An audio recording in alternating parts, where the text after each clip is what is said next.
perfect desert design lives in every hot desert in the world, from stony plains to arid mountains. They survive in every continent except Antarctica, from the sand dunes of the Sahara to the rocks and cacti of the Americas. And they've been doing it for a very long time. Scorpions.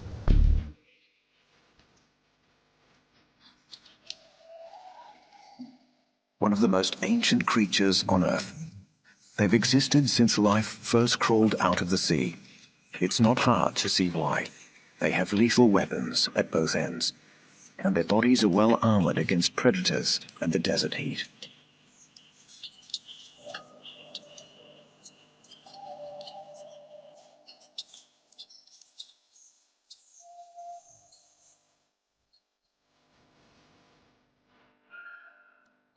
All scorpions have pincers at the front and a poisonous sting at the end of their tail. There are nearly 2,000 different species, ranging in size from 9 millimeters to a terrifying 21 centimeters. The scorpion's first trick for surviving the desert is to avoid the heat of the day. They stay safe under rocks and in holes in the sand.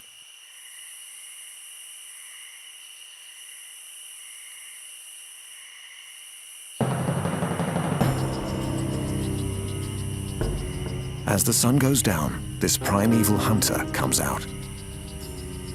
Darkness also provides protection from predators and a feast of nocturnal animals.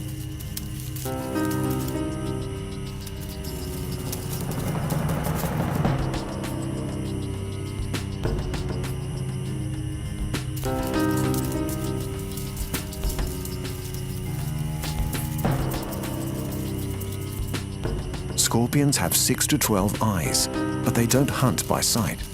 They hunt by running, by ambush, and with tiny sensitive hairs.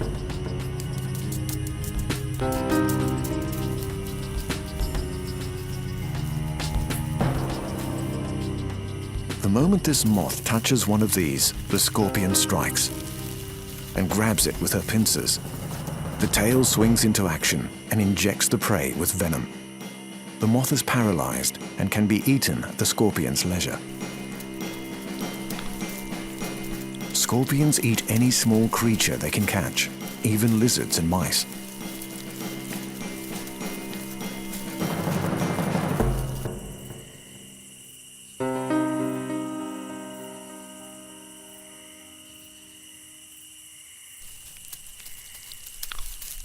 Their sting contains 2 venom sacs and a barbed needle.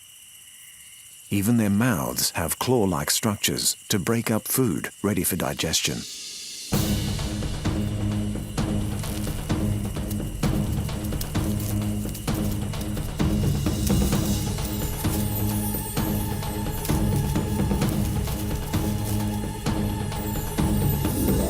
Making new scorpions is a risky business. Males and females get together very carefully. This male has deposited sperm on the ground. He's trying to maneuver the female over the spot without getting stung. Then he backs off quickly to avoid being eaten.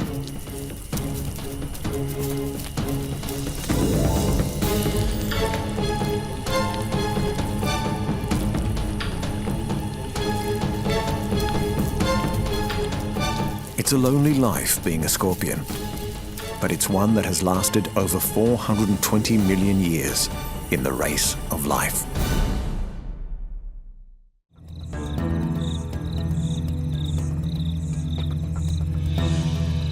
The supreme desert survivors. They have thick overlapping scales and a sharp sense of smell. Everyone living out here is on alert for one sound.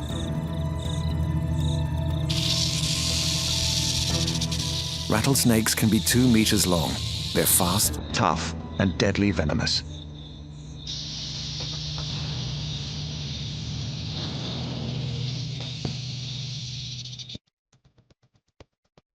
They're one of the top 10 most dangerous snakes in the world.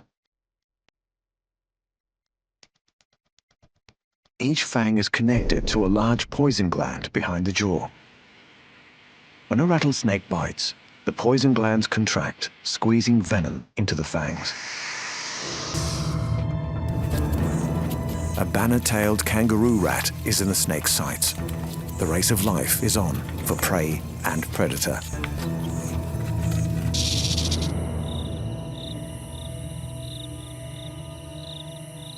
But the rat has a good chance of winning today. He also has excellent desert survival techniques. If it gets close enough, the snake will smell the rat with its tongue, but it's confused.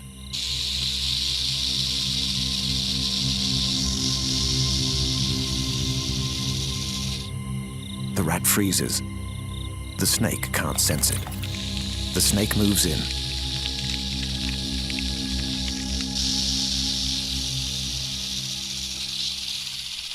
The rat freezes.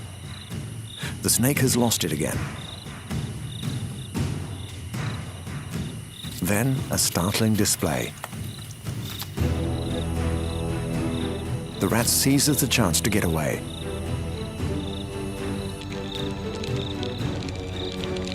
The rattlesnake is still trying to find the rat. But it must go hungry.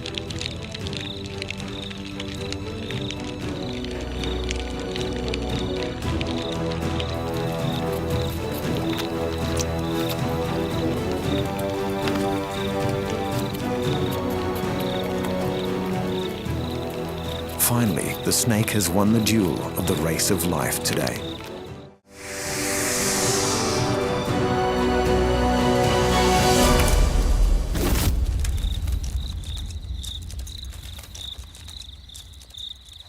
Rattlesnakes usually hunt by ambush.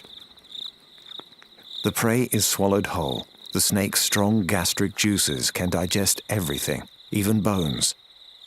In the desert, not a scrap of food is wasted. But they do have to fight to survive the king of the African predators. The big male has seen the lion. He's not sure if the lions will attack. But then the giraffes take flight. The race of life is on. Giraffes can run over 50 kilometers an hour. Lions can run at 80.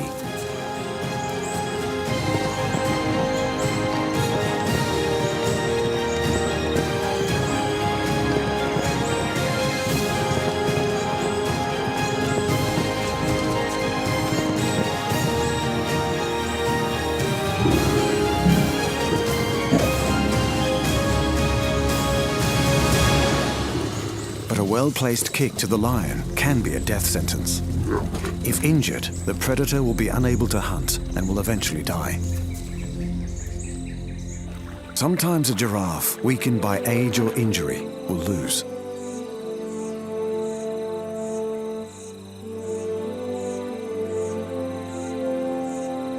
Every day on the African savanna, only the fittest survive the race of life.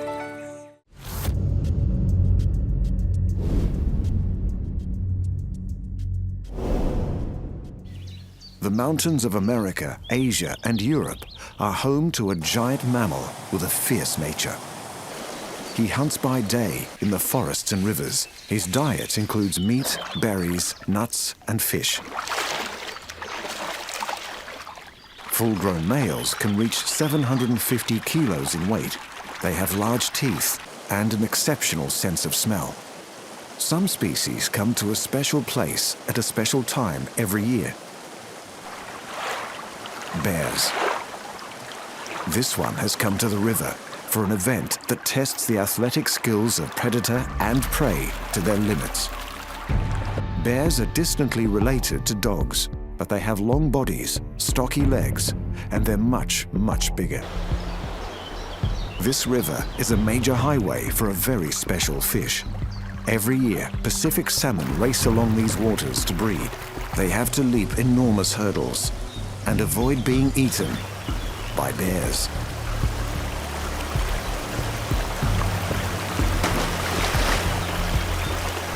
These salmon have been at sea for 2 years.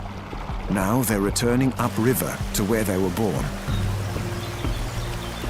This adult grizzly bear has been practicing her fishing techniques for several seasons.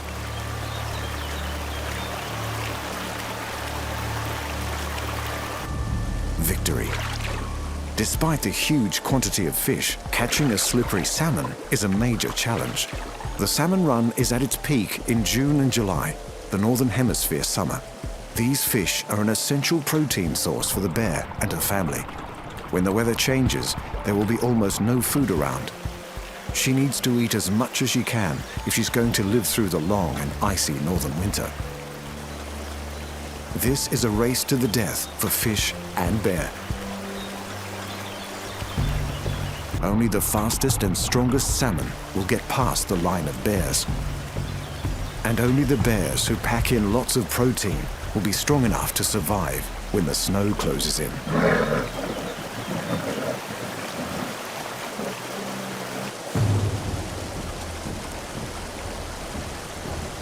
Bears start training to be warriors from almost the day they are born. These two cubs spend most of their waking hours playing. But they are developing the skills they need to be good fighters.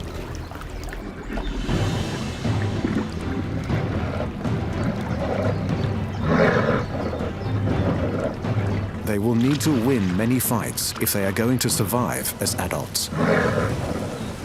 Bears don't just fight for food. They fight to defend territory and to win a mate. They also fight to protect their families. The sea lions flee for the shallows.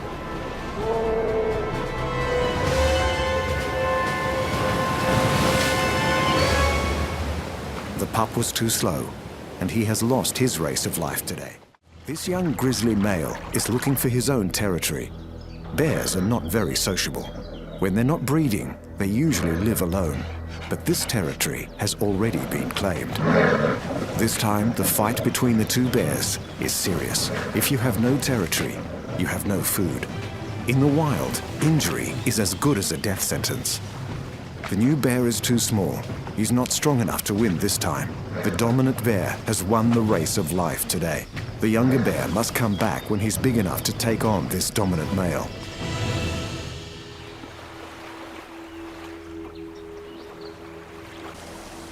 This adult female has just made a major kill, and she's not about to share it. A wolf has picked up the scent of the kill.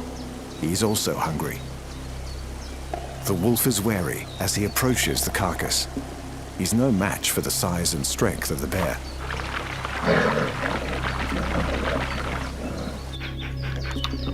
The wolf must be very hungry. He could easily be killed in a conflict. Bears do not fear any other animal. They are apex predators. If the bear was injured, then the wolf might stand a chance. But not today. Even a pack of wolves would think twice before taking on a full-grown grizzly. Like all her kind, she has become a well-trained warrior. She will need to fight every day to survive alone. It's party time.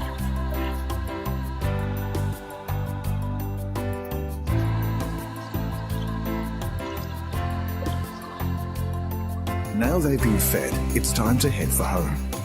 Sea lions have two major predators who won't be far away: sharks and orcas. So they're racing back to the beach for their own safety.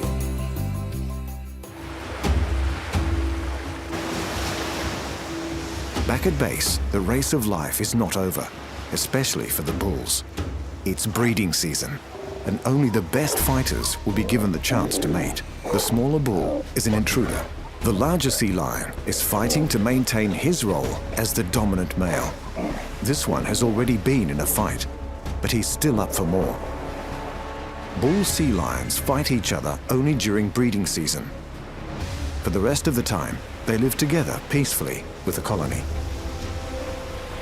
Most of the sea lions in the colony have now returned from the hunt. But the beach is not as safe as it looks. A pod of orcas have come for dinner, and they enjoy eating sea lion pups. The sea lions flee for the shallows.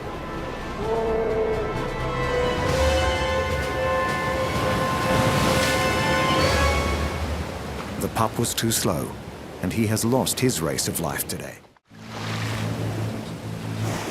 No one knows for sure why the whales throw the pups around, perhaps to stun them, or maybe even as a game.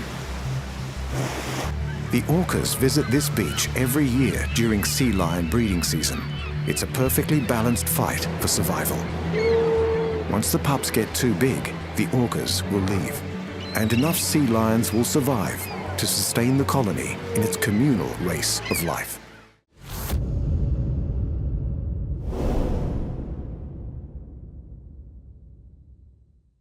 One warrior has played more parts in myths and legends than any other. He's portrayed as a dark creature of the forest, a figure of nightmares and horror stories. He hunts in packs and howls at the moon. Animals take flight when they sense his approach.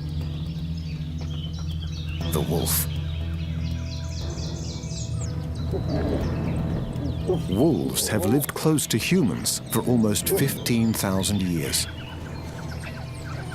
They came close to our campfires in prehistoric times and have served us as hunters, guardians, and companions ever since. The wolf is the direct ancestor of all our domestic dogs. He's intelligent, social, and a very impressive fighter. Life is tough on the Arctic tundra. There's limited sunlight, not much warmth, and very little food. Your chance of survival is increased if you work as a team. It's springtime. The snow is clearing, and the short growing season is beginning. The reindeer calves have just been born. This mother is nervous. She's seen the wolves. The reindeer break into a run. The pack of wolves is hot on their heels. The Arctic race of life is on. A calf has broken away.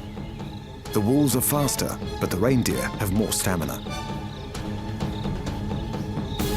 The she-wolf changes track. Her partner cuts off the calf. It's all over in seconds. The slowest reindeer is down. The wolves have been rewarded for their speed and teamwork. The leader of the pack gets to eat first. This behavior reinforces his place at the top of the wolf hierarchy. His mate will eat next, then the rest of the pack. Wolves have been wiped out in much of Europe and the USA, but they are now being reintroduced in some places with remarkable results. The wolf is the natural predator for large herbivores like elk and deer. When the wolves return to the forest, herbivore numbers are halved. This reduces grazing pressure on the young trees and shrubs. The forest blooms into life. This allows other animals to return, including beavers and foxes. So despite his fearful reputation, the wolf helps every plant and animal in the forest be in balance so they can run their race of life. This white-tailed deer mother has picked up the smell of the wolf pack. She will fight to protect her fawn. The stag moves in to help, but they're safe today. The pack have already made their kill. Wolves guzzle their meat quickly. They go for the soft, highly nutritious parts first. Heart, stomach, and kidneys. Then they feast on the muscle. Excitement over the kill can bring out the warrior instinct. This pack comprises a mother and father, their pups, and last year's offspring. They're one close family. So although the fighting looks fierce, no one will get seriously hurt. The family that hunts together, eats and fights together. And this wolf family is winning its warrior race of life together. The November rain is what drives these animals to move.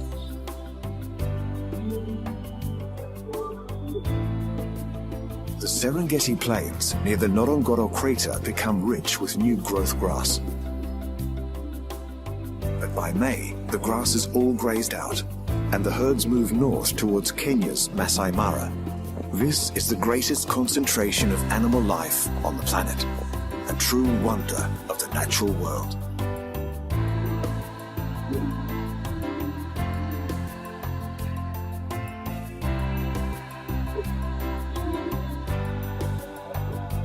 But where there are lots of animals, there are also lots of predators. The only animal that will take on an adult buffalo is the lion. She must be very hungry. She's risking her life by attacking something so large and dangerous. The buffalo has spotted her. The lioness persists. A kick from the buffalo could be a deadly blow. The buffalo must get rid of her attacker before it gets to her throat. The lioness goes straight for the neck. She's done it. This pride of lions have gone for a safer target, a buffalo calf. But they are going to have to fight off a very angry mother. This is where those giant horns come in handy. And this is how buffalo kill.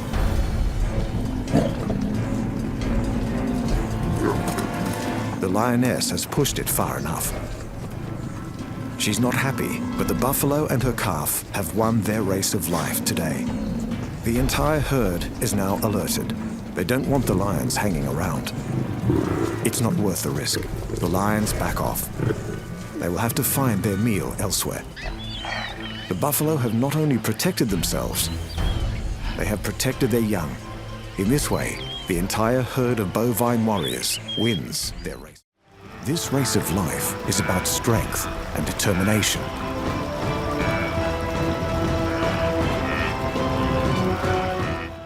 The race of life for some is literally a race. To stay alive, they have to run the fastest. They have to keep running for the longest. And they must have some extra tricks.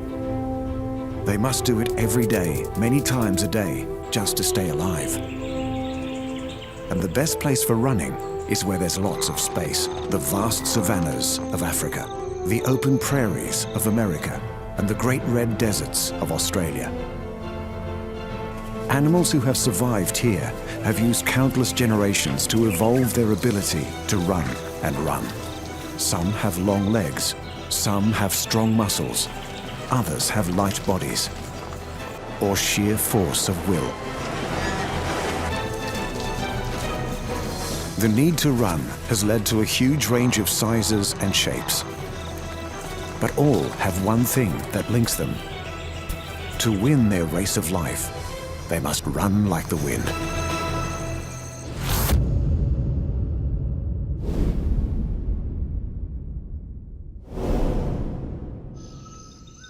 The gold medal sprinter in the race of life is way ahead of the rest.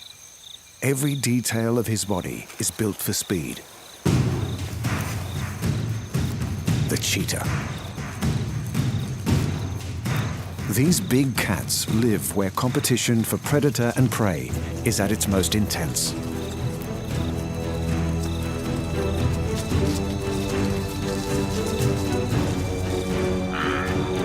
The African savanna, the greatest concentration of large animals on Earth.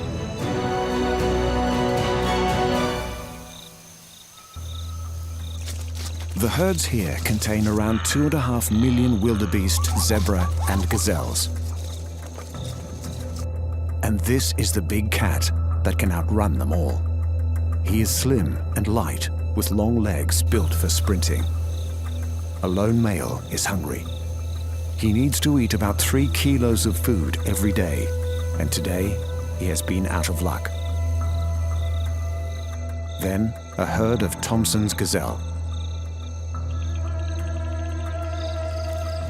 The cheetah needs to get very close to the gazelles before he reveals himself.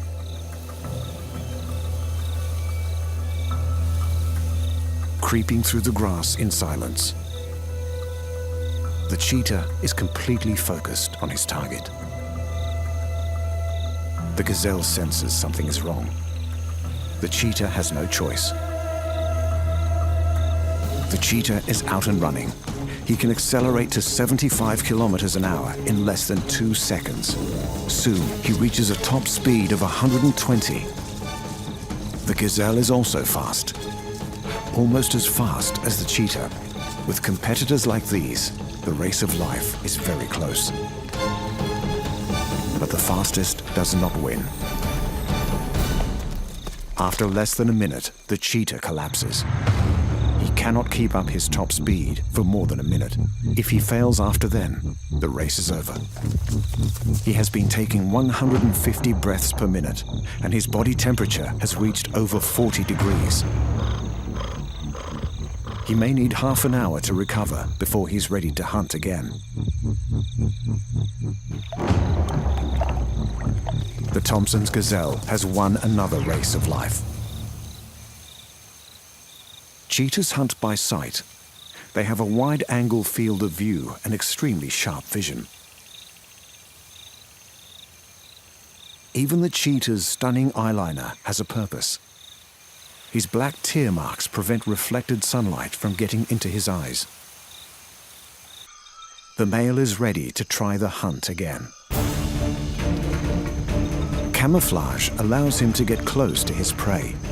It's another Thompson's gazelle. He needs to get within 30 meters of the gazelle.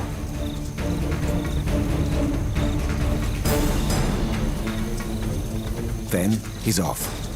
The cheetah has an oversized heart and lungs, so he can effectively get oxygen into those high-powered muscles. Even his nostrils are bigger, so he can suck in more air. His flexible spine acts like a spring, adding energy with every bound. His long tail is a rudder, so he can make sharp turns in the chase. The odds for the gazelle are not good. The cheetah has a 50-50 chance of victory.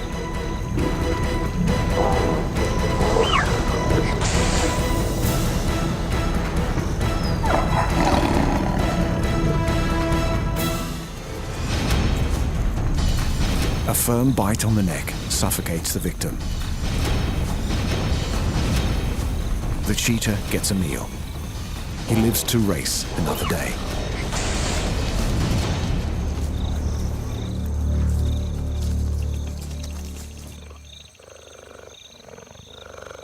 These cubs stand a high chance of being taken by bigger cats, like leopards and lions. The chance of these cubs making it to adulthood is around 50-50, but in some places it's even worse. In the densely populated Serengeti, only 1 in 10 cubs will survive to become adults. These young cheetahs have a lot to learn. The mother will remain with them to teach them everything she knows. The father takes no part in the child rearing. Neither animal seems to know what to do. Both must learn their race of life if they are to survive. But the cubs soon work it out. It's bad news for the young gazelle. After 18 months, the female leaves her cubs. Now it's up to them to run their own high-speed race of life. A herd this size will quickly graze away all the available grass. They need to keep eating, so they must face a dangerous migration in search of more food, which is excellent news for the Nile crocodile. Our female is anxious, but she knows safety in numbers is the key to getting across alive. Time to take the plunge. The wildebeest knows the more time she spends in the water, the greater the chance of being caught. Her luck runs out. The croc tries to drag her under so she will drown. This race of life is about strength and determination.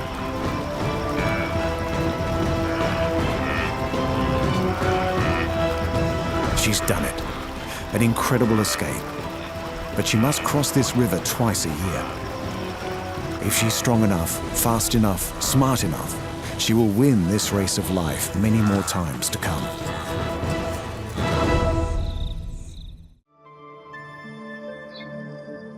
Like all eagles, her eyesight is over 3 times more accurate than ours. And her talons are like daggers. She spotted something in the grass. A rabbit flashes the alarm. She can dive at 70 kilometers an hour. The rabbit can also run at 70. It's an even match. A race of life, and both players have an equal chance of winning.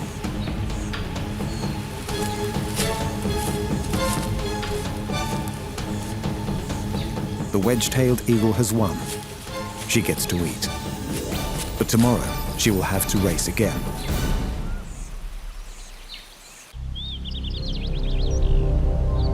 The poster girl of the eagle world lives in the mountains and plains of North America and Eurasia.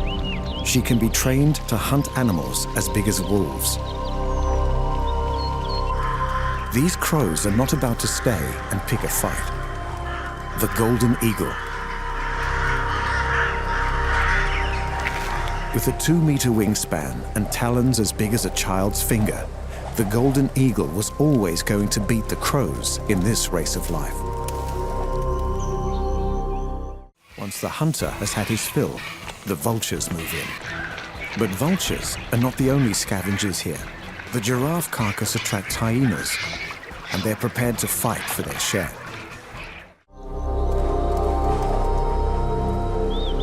They can fly fast and far, and most have no natural predators. The bald eagle, impressive aviator and proficient fisherman.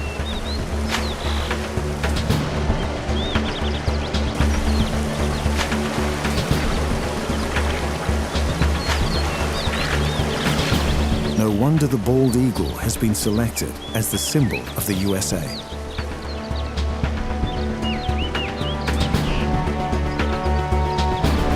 It also helps that he's very handsome. The fastest living animal on Earth is a bird of prey. He can be found from the Arctic to the tropics. This one has a family to feed.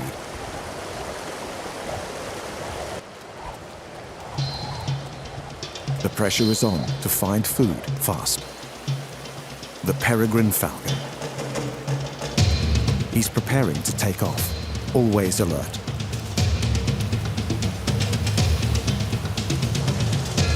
He has 2 hungry mouths waiting. Success.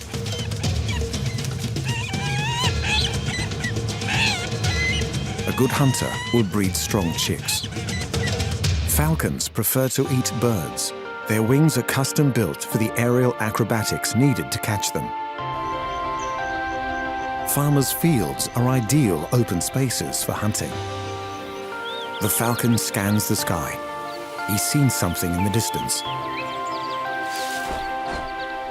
Unlike eagles, falcons' wings are slim and sharp-edged. These birds thrive on pure speed. A diving peregrine clocks over 300 kilometers an hour. At top speed, the air pressure could damage the bird's lungs, so they have special bones in their nostrils to break up the airflow.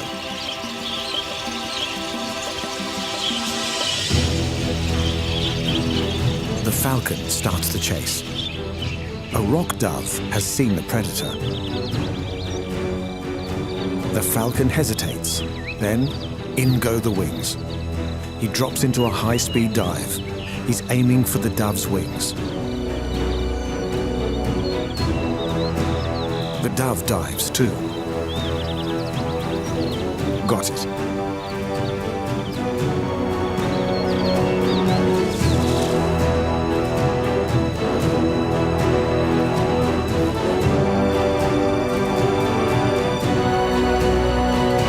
After a touch of preparation, the peregrine gets a hearty meal. The rock dove put on a spectacular escape, but this is the day he lost his race of life.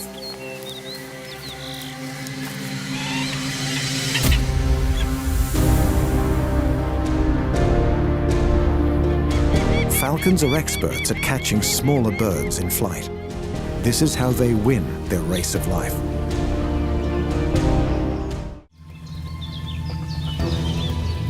Kestrels have another amazing ability. They can see ultraviolet light. And this takes our parent to his prey. This mouse marks his trails in the grass with urine. Mouse urine reflects UV light, so the kestrel can see ribbons of rodent trails in the field below. He's got the mouse in his sights. He lines himself up for the strike.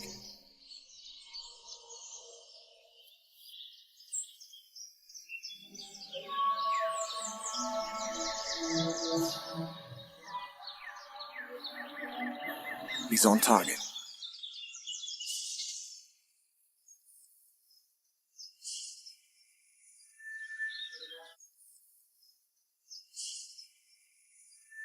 Kestrel has used all of his talents to win the race of life today. Kestrels can have up to 7 chicks. You would definitely need to be an expert hunter to feed that many hungry mouths. But the chicks are running the race of life even before they leave the nest. At least one of this lot will probably die. As they fight for food, they are fighting for their lives. Chicks that are small or weak will not manage to get any food. It's brutal, but for kestrels, it is the only way to make sure the strongest survive. The bare bones of a dry land are home to a bird closely connected to the dead. It's a bird that will strip a body down to its skeleton, a bird that seeks out carcasses. Its presence is seen as a sign of impending death.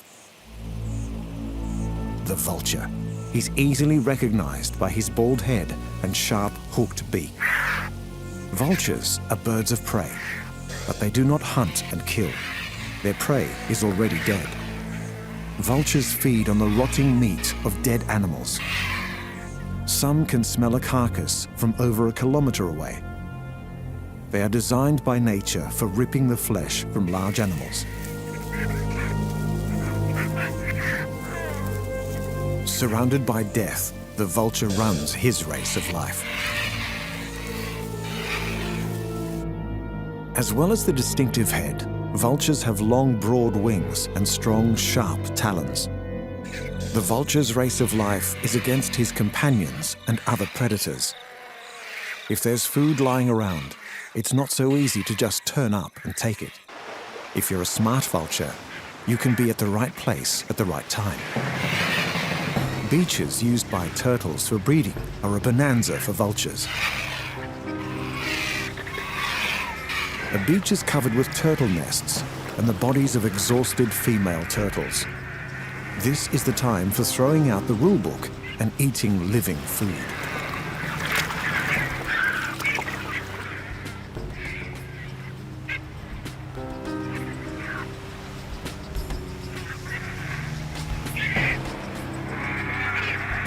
Turtle eggs and even newly hatched turtle young are on the menu for the vultures dining here.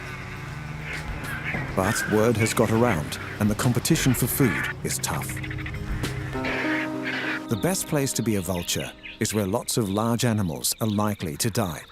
The African savanna, where the largest herds on Earth move across the plains in their search for food. And home to hundreds of hungry predators. Every day, countless of large animals are hunted and killed by lions, leopards, cheetahs, and crocodiles. Once the hunter has had his fill, the vultures move in. But vultures are not the only scavengers here. The giraffe carcass attracts hyenas, and they're prepared to fight for their share.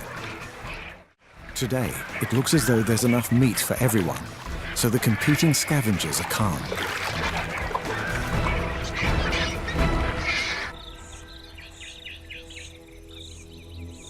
The vulture's bald head is convenient for digging into carcasses, but it also helps to keep their blood cool in the hot African sun.